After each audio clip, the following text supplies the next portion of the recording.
here. And the first, oh sorry, my name is Morgan and I come from ASUS Toastmaster.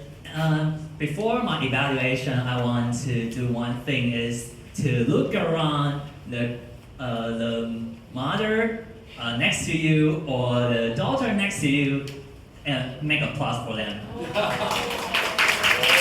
Because all we know that in the speech, we all know how difficult it's a girl become the mother or the mother become the mother-in-law. You know, it's really difficult. But there's more difficult thing is that how to not to be the monster-in-law, right? In Lisa's speech, she's really talented. She used very skillful technique. I want to show you guys. It's one thing that you definitely learned in the high school. Let me show you. It's called the fractal pyramid. It's like in her speech, he has the opening. She is a girl and she is so naive and don't know what will happen in the marriage.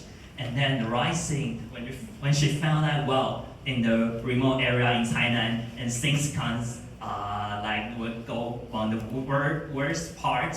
And then the climax happened, which is her mother-in-law is a monster-in-law. That's the climax in the story. And then here comes the falling part, and she's mentioned about how she's dealing with the problem between her the mother-in-law and her family. And then she mentioned about there's kind of conclusion. Right now she is also a mother, and she found out she might be the mother, a monster-in-law. So in her story, she had a very complex storyline. She had the opening, she has a rising, she had a climax, and then she had a complete conclusion. So I want you to have this takeaway is that next time when you are telling your story to practice this storyline, and then you can make your story very attractive to doing this.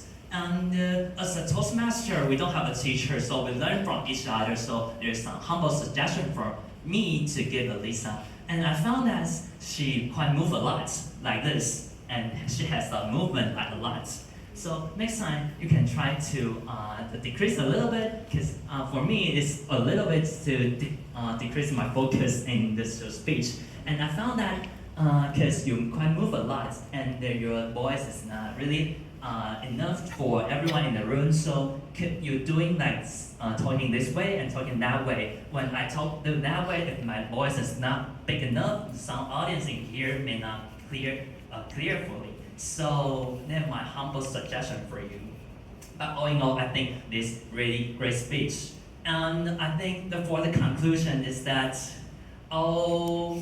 we as a person, that's something that we need to give to our next generation. So we might have some answers. We might be so angered or be anxious to see our next generation to being the dragon, like we in Chinese to say 望子成龙. But trust me, those answers will make us to become the monster-in-law or monster in the family. But the life finds ways. The next generation will be good. Thank you.